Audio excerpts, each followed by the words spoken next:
What was supposed to be a simple family trip, a happy lunch to honor Jack's 18th birthday, became something completely different. Like always, my husband Will was very focused on his work, while I did the dishes and baked pies, dreaming of a day full of laughter and warmth. I often wondered when the surface of our life, which seemed to be going well, had started to crack like old furniture that is coming apart at this. Am's people who lived nearby and knew us thought we were a great family, a beautiful house, with well-behaved kids who are always happy and spotless. But I was the only one who knew about the evil that had moved into this safe and comfortable world. Will was always wanting to do something. So he seemed like a shadow that disappeared into the chaos of his office life all the time.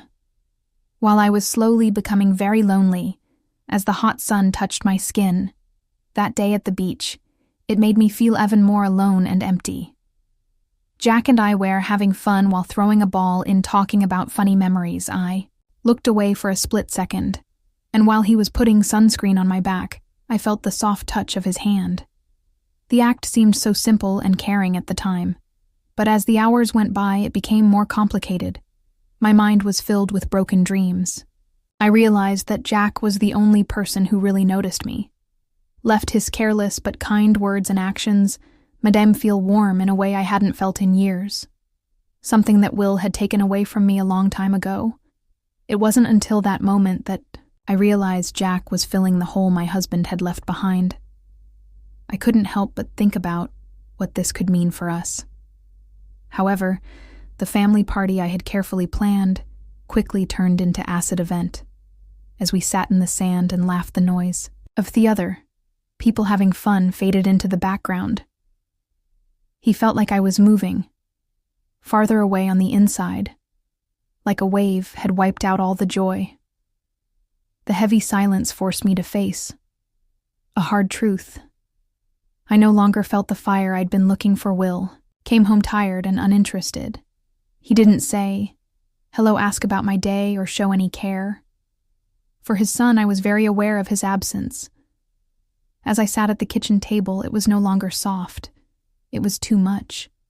I had become an ordinary part of his life, something he could easily ignore.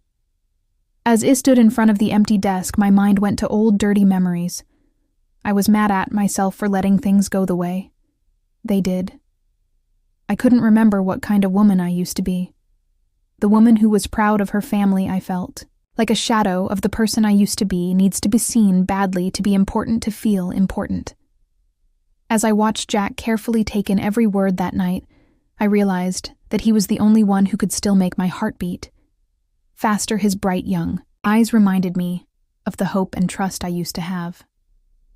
But for a split second, everything changed. I was shocked when he touched my back, gently. When his eyes met mine, they were filled with a kind of sensitivity I had never felt from a guy I didn't know. What to say? Everything changed at that moment. All the feelings, being alone and not wanting to keep up this act, it all came to the surface. It was like a silent storm, hit me and brought out facts I had been hiding for a long time. It felt like I'd betrayed myself. When I watched it was like I had been hit by myself. When I found myself back on the shore, surrounded by people, I realized I'd built my own jail and needed to find the strength to escape. My feelings were falling apart and tearing me apart. Even though it wasn't love, the link that was growing between us felt unbearable. Jack's face went from being amused to confused as I looked at him. And I knew that we were both on the verge of something huge I was about to make. A finding that would leave me with no questions, but only a truth that would not go away. How could I love someone who was never mine? Our loneliness and hope were linked, but they were on different coasts. It looked like the wall between us could fall just as I was feeling swamped with fear and doubt. And with each passing second, I realized it wasn't love. It was a sad, constant sense of time passing, full of losses that I couldn't get rid of. I was on a long, empty beach, torn between love and anger. Will stood for the dark parts of my past, while Jack was my light. They didn't really belong to me, though. So how could I move on? Summer days used to make me think they were calm, but this time their light felt like they was telling me something else. The sea looked like it was calling us from the window, and the sun was shining, but the thought of Will's constant absence made me sad and took away any joy I felt. He always put his work ahead of us, and every time it hurt like a knife going through my chest, I quickly got rid of the thought and left with Jack, who was the only person still ready to share these brief moments with me. While we were on the way to the beach, I couldn't help but notice how grown-up Jack was getting. He looked like he was lost in his own world as he sat in the passenger seat with his headphones on and looked out the window. What I knew hit me like a wave. He might be gone for good if I blink. It was both scary and strangely freeing to feel this way. As these thoughts remained, I thought of the times when he was younger and his small hand was on mine. His laughter filled the room. We both felt like we let out a big breath. When we finally got there, Jack helped me take the bags to a quiet spot, be the water, which made me feel better. I put the towels out on the warm sandwa, in a way that made me think of him as a kid again. As I watched him change, I wanted to talk to him to find out what was going on inside him. I didn't say anything, though. I just laid down on the towel and let the sun cover me like an old pillow. I thought about the suntan oil. As I tried to calm down, I saw Jack hesitate when I asked him for help. It was like he wanted to get away from the situation. I could feel my chest getting tighter when finally agreed. It caught me, off guard, when he touched me with hands that were no longer those of a kid. They were soft and careful.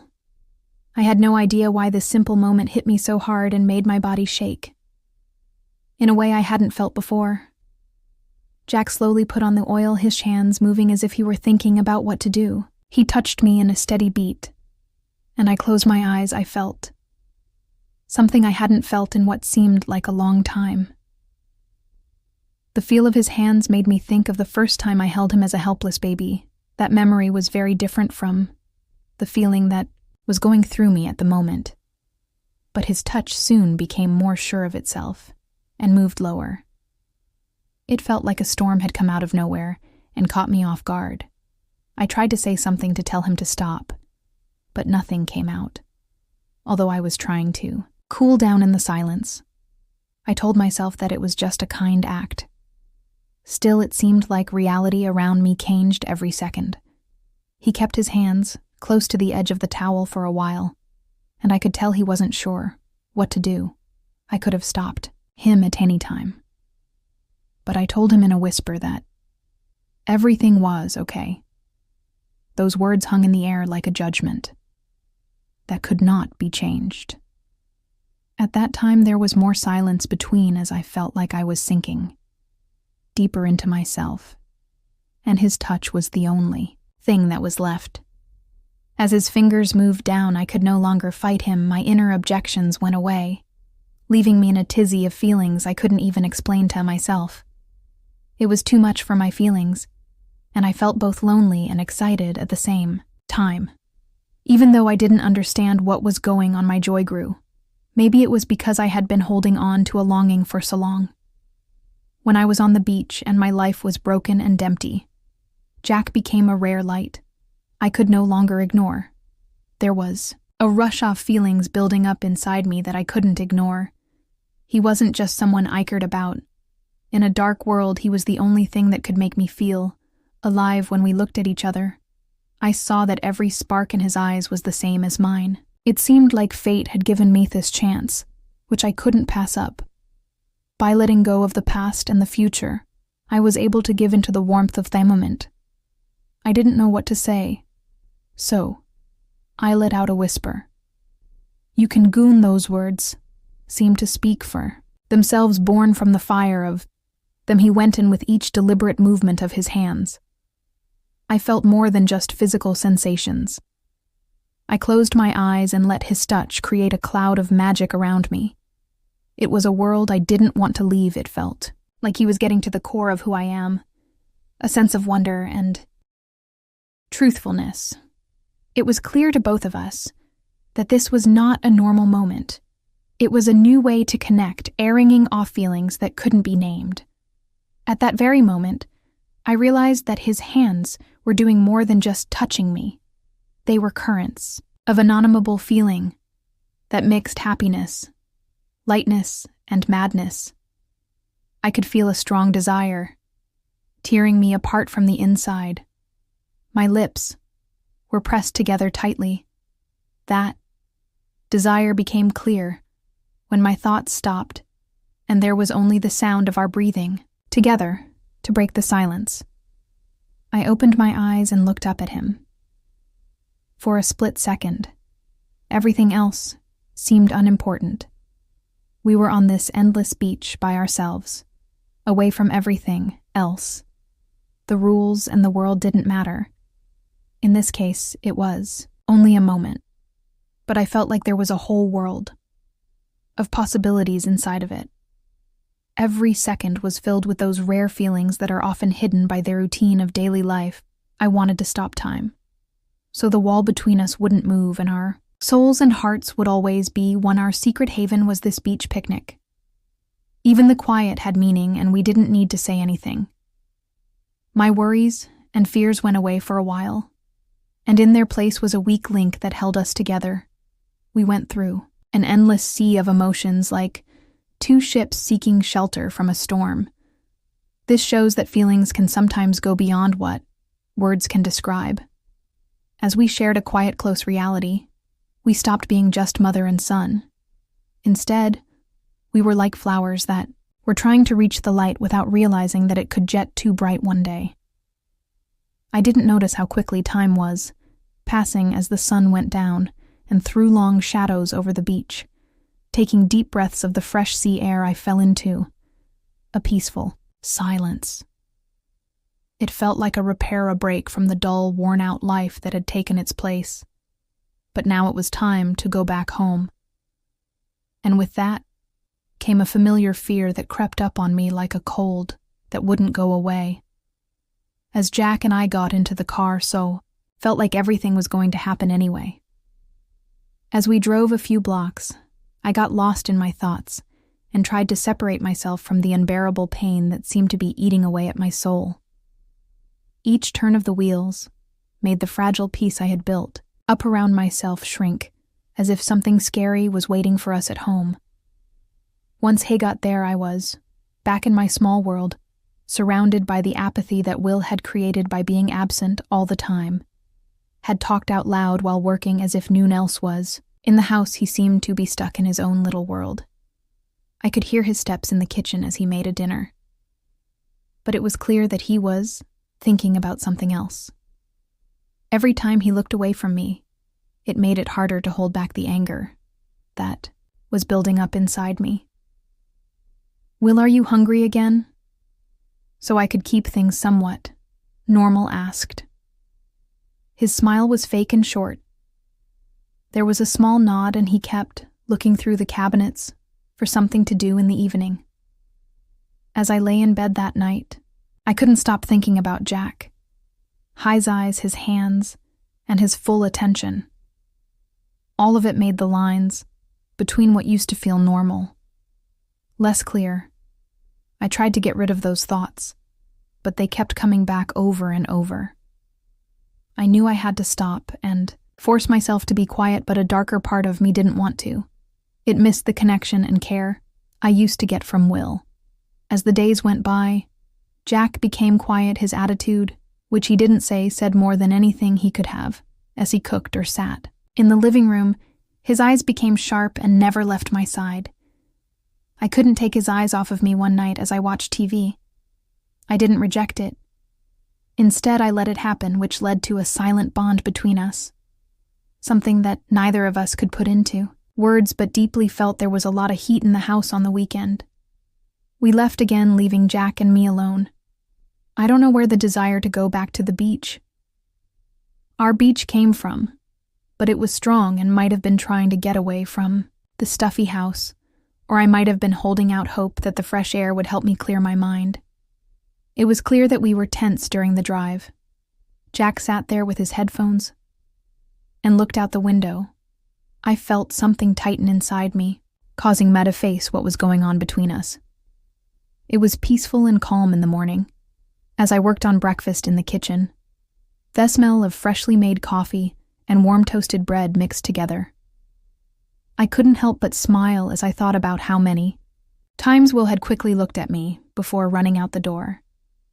The regular beat of our lives could be seen, and how our mornings had become like a clock today, though he walked up to me and kissed my face. For a brief moment I felt his presence like the soft warmth of veery spring sunlight. But before long he was leaving and going back to his dull, work-centered world. I heard his steps on the stairs, and then the door slam, leaving me alone in the sunny, quiet house. Like always, Jack walked into the kitchen almost inaudibly like a ghost in the early morning light. It was fascinating how still he was as he stood by the window and looked outside. I looked at him and saw that his eyes were fixed on me, just like they were on the beach when he seemed to have no thoughts about anything else. It was clear to both of us that this relationship had grown into more than just a mother-son tie. It was very hot, and I could feel his breath behind me. It was a gentle reminder of how love and warmth could swallow everything. I was stunned by how intense the moment was, and I tried to stop him with a quiet word. But before I could say anything else, he moved closer, and I felt both scared and excited. In need to leave, I started, but he stopped me. When his lips touched mine, it made me feel a lot of different feelings. As soon as he kissed him back, everything fell apart. It knew it was wrong. I was so caught up in my feelings of love and anxiety that I forgot about what was right or wrong. He knew it could destroy everything. I felt alive again. After each kiss, which was something I hadn't felt in a long time, I broke all the rules and went into the unknown in those brief moments. The day went on, but I felt like I was in a storm, Jack, and I went past a line that was never meant to be crossed. I now knew that this wasn't a mistake that would go away soon, but a heavy load that would get heavier over time. I knew I was on the edge of my own world and couldn't get away from the shame that was pressing down on me. I couldn't get away from his look or his small signs of love, which made me feel both longing and desire. Even so, it still felt like we were precariously close to falling into chasm. That's when I realized something very important had changed about me. We were a part of something that was against the rules, but it felt important. When his hands touched me, the feeling broke down the barriers that were holding me back and let feelings that I'd been denying come out. I wondered if I had done something wrong, because